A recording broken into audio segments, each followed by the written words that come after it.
فغیر دین اللہ یبغون آمنت باللہ صدق اللہ مولانا العظیم۔ معزز و مکرم سامعین، کروڑا بار شکر ہے اس پروردگار عالم کا کہ جس نے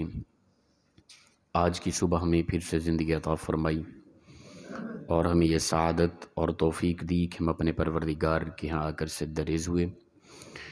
اللہ تعالیٰ ارشاد فرماتا ہے افغیر دین اللہ یبغون وَلَهُ أَسْلَمَ مَنْ فِي السَّمَاوَاتِ وَالْأَرْضِ، فرمایا کہ کیا اللہ کے دین کے علاوہ بھی کوئی دین تلاش کرتے ہیں یہ لوگ،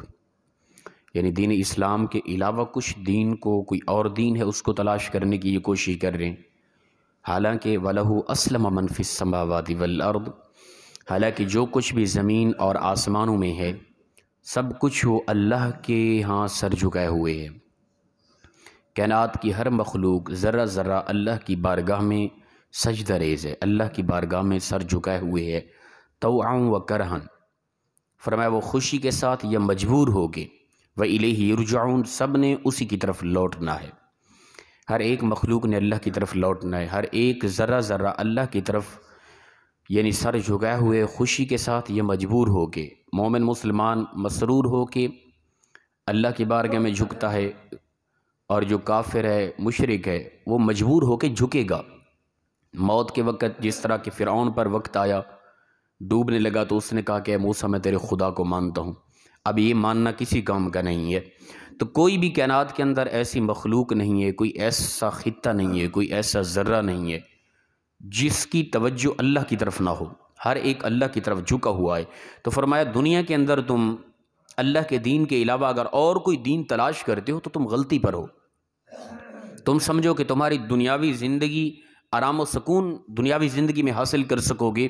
اللہ کے اس دین اسلام کے علاوہ کسی مذہب میں جا کے، تو یہ تمہاری غلط فہمی ہے۔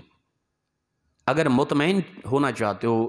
اطمینان و سکون چاہتے ہو، راحت چاہتے ہو دنیا اور آخرت کے اندر، تو اللہ کے دین اسلام کو اپنا لو، دنیا اور آخرت میں کامیاب ہو جاؤ گے۔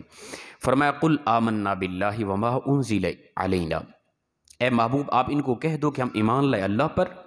وما انزل علینا، اور ایمان لائے اس پر جو اللہ نے ہم پر نازل کی، یعنی قرآن پاک، وما انزل علی ابراہیم و اسماعیل و اسحاق و یعقوب، اور فرمایا کہ جو نازل کی گئی ابراہیم، اسماعیل، اسحاق اور یعقوب علیہ السلام پر، جو صحیفے، جو کتابیں نازل کی گئی ان پر بھی ہم اعتقاد رکھتے ہیں، یقین رکھتے ہیں، ایمان رکھتے ہیں، والاسباطی، اور جو ان کی اولاد پر جو کچھ بھی اللہ نے نازل کیا۔ حضرت ابراہیم علیہ السلام کی اولاد میں پیغمبر گزرتے رہے، تو فرمایا جن جن نبیوں پر جو کچھ بھی نازل ہوا ہم سب پر اعتقاد اور ایمان رکھتے ہیں۔ وما اوتی موسیٰ و عیسیٰ والنبیون من ربہم، اور فرمایا کہ جو عطا کیا گیا موسیٰ علیہ السلام کو، عیسیٰ علیہ السلام کو، اور اس کے علاوہ تمام نبیوں کو ان کی رب کی طرف سے، اللہ کی طرف سے جو کچھ بھی صحیفے، کتابیں، احکام نازل ہوئے ہم سب پر فرمایا ایمان رکھتے ہیں۔ لا نفرق بین احد منہم، ہم ان میں سے کسی ایک کے درمیان بھی اختلاف نہیں کرتے۔ جتنا بھی کتابیں نازل ہوئی سب پر ایمان ہے، اعتقاد یقین سب پہ رکھنا ہے۔ اعمال کے حوالے سے ہم نے صرف قرآن کی طرف، کیونکہ اپنا دین اسلام شروع سے چلا آ رہا ہے نا، حضرت آدم علیہ السلام وہ بھی اسی دین کا درس دینے والے تھے، تبلیغ کرنے والے تھے۔ ایک ہی دین آ رہا ہے، وہ دین اسلام ہے، آدم علیہ السلام سے لے کر آخری نبی صلی اللہ علیہ وسلم تک ایک ہی دین آ رہا ہے، لیکن ان کے اندر احکام اعمال کے حوالے سے تبدیلیاں ہوتی رہی، ٹھیک ہے نا۔ کچھ امتوں میں اور اعمال کا حکم تھا، کچھ میں اور تبدیلیاں اعمال کے حوالے سے ہوتی رہی، اعتقاد، نظریات، عقائد کے حوالے سے کوئی تبدیلی نہیں ہوئی، عقائد ایک طرح کے ہی آ رہے ہیں۔ تو فرمایا کہ ہم کسی ایک میں بھی ان کے درمیان اختلاف نہیں کرتے، وَنَحْنُ لَهُ مُسْلِمُونَ، ہم سب اللہ کے حکم کے پابند ہیں، اس کے سامنے ہم نے اپنی گردنیں جھکائی ہوئی ہیں۔ وَمَن يَبْتَغِ غَيْرَ الْإِسْلَامِ دِينًا فَلَن يُقْبَلَ مِنْهُ، اور فرمایا جو کوئی دین اسلام کے علاوہ کسی دین کو تلاش کرے گا، فَلَن يُقْبَلَ مِنْهُ، تو ہرگز اس کا وہ دین قبول نہیں کیا جائے گا قیامت کے دن، ٹھیک ہے نا۔ ہمارے ہاں ہوتا ہے نا، ہم کہتے ہیں کہ فلاں فلاں، یہ ایک عام طور پہ مثال بھی دی جا رہی ہوتی ہے، ہم مسلمان اس قدر خراب، غیر مسلم وہ اپنا اخلاق کے حوالے سے اور ان کا جو اصول ہے زندگی کا فلاں فلاں حوالے سے وہ ہم سے بہتر ہے۔ بھئی جو انسان غیر مسلم ہے، دین اسلام کو اس نے قبول نہیں کیا، تو وہ اچھا کردار زندگی میں جتنا بھی کرتا رہے اس کا اچھا کردار کوئی قابل قبول نہیں ہے، ٹھیک ہے نا۔ انسان کا بہتر کردار، اچھا کردار تب قابل قبول ہے جب انسان دین اسلام کو قبول کر لے گا۔ اس کے بعد ہم نے جو بھی اچھائی کرنی ہے نا، اسلام کے کہنے پہ کرنی ہے، اسلام کے کہنے سے نہیں کرنی ہے، اپنی مرضی سے کرنی ہے، وہ اچھائی نہیں ہوگی، یاد رکھیں۔ جو اسلام ہمیں کہے گا وہ ہم کریں گے تو وہ اچھائی ہوگی۔ اسلام نے کہا حسن اخلاق دو، لوگوں کے ساتھ پیار محبت سے رہو۔ ایک بندہ ہے وہ اسلام کو مانتا ہی نہیں لیکن اس کا حسن اخلاق کمال ہے، وہ قابل قبول نہیں ہے، ٹھیک ہے نا۔ کسی دوسرے مذہب، دوسرے دین کی طرف دیکھ کر دین اسلام سے ہٹ کے کوئی بھی ہم عمل کریں گے وہ عمل قابل قبول نہیں ہوگا۔ وَهُوَ فِي الْآخِرَةِ مِنَ الْخَاسِرِينَ، فرمایا کہ ایسا انسان جو کسی اور دین کو قبول کر لے اور وہ دنیا کے اندر بہتر رہے، اچھا رہے، اس کا وہ دین قبول نہیں کیا جائے گا، اس کا کوئی اچھا کردار قبول نہیں کیا جائے گا۔ پہلی شرط اچھے اعمال کی مقبولیت کے لیے دین اسلام کو قبول کرنا ہے۔ اور پھر فرمایا ایسے لوگ وَهُوَ فِي الْآخِرَةِ مِنَ الْخَاسِرِينَ، قیامت کے دن یہ لوگ آخرت میں خسارے میں ہوں گے، گھاٹے میں ہوں گے۔ کیف یہدی اللہ قوما کفروا بعد ایمانہم، فرمایا کیسے اللہ ہدایت دے ایسی قوم کو جو کفر کی طرف چلی گئی بعد ایمان کے، ایمان لانے کے بعد پھر کفر کی طرف چلی گئی۔ وَشَهِدُوا أَنَّ الرَّسُولَ حَقٌّ وَجَاءَهُمُ الْبَيِّنَاتُ، فرمایا کہ انہوں نے گواہی دی کہ بے شک یہ سچا رسول ہے اللہ کا، اور ان کے بعد جب ان کے پاس واضح نشانیاں آ گئی پھر وہ کفر کی طرف چلے گئے۔ قبل از اسلام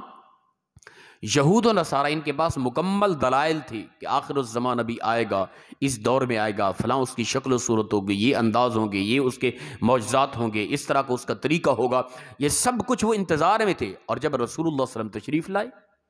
ہو بہو وہ ساری نشانیاں جو پڑھ چکے تھے، لوگوں کو پہلے دلائل دے چکے تھے، آنے کی خوشخبریاں سنا چکے تھے، وہ ساری واضح سامنے موجود تھی، پھر بھی انکار کر بیٹھے۔ اللہ فرماتے یہ پہلے مان چکے تھے، یہ جانتے تھے کہ آنے والا یہ سچا پیغمبر ہے، ان کا دل بھی جانتا تھا کہ یہ سچا ہے، لیکن پھر بھی حسد کی وجہ سے انہوں نے قبول نہ کیا۔ انہوں نے کہا کہ ہم کیسے، ہمارا بھتیجا ہو، چھوٹا ہو، اور اس کو نبوت عطا کر دی جائے اور ہم اس کے تابع چلیں، یہ جو ہمیں حکم کرے وہ ہم پر فرض عین ہو، ہم نہیں مانیں گے۔ تو اللہ فرماتے ایسے لوگوں کو رب تعالیٰ کیسے ہدایت دے جن کی طبیعت ہی حسد کی وجہ سے وہ میرے نبی کی نبوت کا انکار کر رہے ہیں، حالانکہ پہلے یہ سب کچھ مان چکے تھے، اس کے باوجود اب میرے نبی کی نبوت کا حسد کی وجہ سے جو انکار کر رہے ہیں، اب رب ایسے لوگوں کو کیسے ہدایت دے۔ واللہ لا یہدی القوم الظالمین، فرمایا کہ اللہ ظالم قوم کو ہدایت نہیں دیتا۔ یہ ظلم ہے، اور سب سے بڑا ظلم اپنی ذات پہ ہوتا ہے، یاد رکھیں۔ خالدین فی اپنا اولئک جزاؤہم ان علیہم لعنت اللہ والملائکۃ والناس اجمعین، فرمایا ایسے لوگوں کے لیے سزا یہ ہے، ان کے لیے جزا یہ ہے کہ ان علیہم لعنت اللہ، ان پر اللہ کی لعنت ہے، والملائکہ فرشتوں کی لعنت ہے، والناس اجمعین اور تمام لوگوں کی ان پر لعنت ہے جو اللہ کے نبی کی نبوت کا انکار کرتے ہیں، ایسے لوگوں پر لعنت ہے۔ یہ وہ لوگ جو رسول اللہ صلی اللہ علیہ وسلم کی آمد سے پہلے اللہ کے محبوب کی آمد کی بشارت دیتے تھے، دلائل دیتے تھے، جب رسول اللہ صلی اللہ علیہ وسلم تشریف لائے انکار کر دیا۔ یہ بھی لوگ آ رہے ہیں، اور وہ لوگ جو رسول اللہ صلی اللہ علیہ وسلم کی آمد کے بعد ایمان لے آئے پھر انہوں نے نبوت کی کچھ شکوں کے اندر انکار کر دیا، وہ بھی اسی زمرے میں آ رہے ہیں۔ ختم نبوت کے حوالے سے اگر کسی نے کہہ دیا رسول اللہ صلی اللہ علیہ وسلم کیونکہ آخری نبی ہیں، آپ کے بعد نبوت کا دروازہ بند ہے، اب کسی نے کہا کہ نہیں رسول اللہ صلی اللہ علیہ وسلم کے بعد بھی کوئی نبی آ سکتا ہے، ممکن ہے، یہ ہلکی سی سوچ رکھنے والا بندہ بھی ایسا کافر ہے، ایسے بندے پر خدا کی بھی لعنت ہے، فرشتوں کی بھی لعنت ہے، تمام لوگوں کی بھی لعنت ہے، خالدین فیہا، اور یہ لعنت ہمیشہ ان پر برستی رہے گی۔ کوئی کہے کہ فلاں نبی، اللہ کے نبی کے بعد کوئی نبی آ گیا، یا کسی نبی کی کسی اور بندے کی نبوت کا اقرار کر لیا، تو یہ بھی ایمان کے بعد کفر کی طرف چلے گئے۔ ایسے لوگوں کے متعلق اللہ فرماتا ہے لعنت اللہ والملائکۃ والناس اجمعین، ایسے بندے پر اللہ کی لعنت، فرشتوں کی لعنت، تمام لوگوں کی لعنت، خالدین فیہا، اور یہ ہمیشہ لعنت برستی رہے گی، لا یخفف عنہم العذاب ولا هم ینظرون، اور فرمایا کہ ایسے لوگوں کے عذاب کے اندر تخفیف نہیں کی جائے گی۔ قیامت کے دن جو ان کو عذاب دیا جائے گا، ان کے عذاب کے اندر کوئی تخفیف نہیں کی جائے گی، ولا هم ینظرون، اور اللہ تعالیٰ ان کی طرف نظر بھی نہیں کرے گا۔ نظر کرنا کا مطلب ہے کہ ان کی طرف دیکھے گے نہیں، کلام بھی نہیں کرے گا،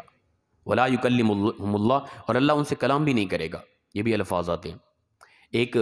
ناراضگی کی انتہا یہی ہوتی ہے، عام ہم بلا تشبیہ و تمثیل، اللہ کی ذات کے لیے مثال نہیں، سمجھانے کے لیے بات کر رہا ہوں۔ ہمارے ہاں کسی کو بھی کسی کے ساتھ ناراضگی ہو نا، جو انتہا ہو جاتی ہے غصے کی،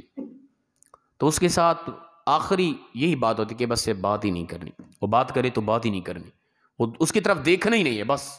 یہ انتہا ہوتی ہے ناراضگی کی۔ رب تعالیٰ فرماتے وَلَا هُمْ يُنظَرُونَ، اللہ ایسے بندے کی جو میرے محبوب کی نبوت کا انکار کرے، ایسے بندے پر اللہ کی لعنت، فرشتوں کی لعنت، تمام لوگوں کی لعنت، ہمیشہ یہ لعنت برستی رہے گی، ایسے لوگوں کے عذاب میں تخفیف نہیں کی جائے گی، اور فرمایا ایسے لوگوں سے اللہ نہ کلام کرے گا نہ ان کی طرف دیکھے گا۔ یہ غصے اور ناراضگی کی آخری حد ہے، دیکھے گا بھی نہیں۔ وہ جہنم کے اندر چیختے رہیں گے، آوازیں دیتے رہیں گے، پروردگار ہماری سنی جائے۔ فرشتے کہیں گے اللہ جہنمی فلاں فلاں یہ جہنمی پکار رہے ہیں، اللہ فرمائے گا نہیں، ان کی نہیں سننی، نہ دیکھنا ہے نہ ان کی سننی ہے۔ یہ خدا کے غضب کی آخری حدیں ہیں۔ تو فرمایا الا الذین تابوا، سوائے ان لوگوں کے جنہوں نے توبہ کی، من بعد ذالک واصلحوا، بعد اس کے گناہ کرنے کے بعد اس نے توبہ کر لی، اصلاح کر لی اپنی، تو فإن اللہ غفور الرحیم، بے شک اللہ بخشنے والا مہربان ہے، پھر بھی وہ بخش دے گا۔ زندگی میں انسان جتنا بھی کچھ کرتا رہا، توبہ کر لے، اپنی اصلاح کر لے، وہ چاہے کفر میں رہا، شرک میں رہا، بدترین مشرک تھا، کچھ بھی کرتا رہا، رب تعالیٰ فرماتے ہیں کہ روایت میں آتی ہے کہ اللہ تعالیٰ فرماتے ہیں اے بندے اگر تیرے گناہ اس قدر ہو جائیں کہ زمین و آسمان بھی اس سے بھر جائے، پھر بھی میری رحمت تیرے توبہ کے انتظار میں ہوگی، تو پھر بھی آ کے توبہ کرے گا تو میں تجھے بخش دوں گا۔ فإن اللہ غفور الرحیم، بے شک یقینی بات ہے اللہ بخشنے والا مہربان ہے۔ تو دعا ہے پروردگار ہم سب کو سچی توبہ کرنے کی عظیم سعادت نصیب فرمائے۔ وآخر دعوانا الحمدللہ رب العالمین۔ اللہم صلی علی سیدنا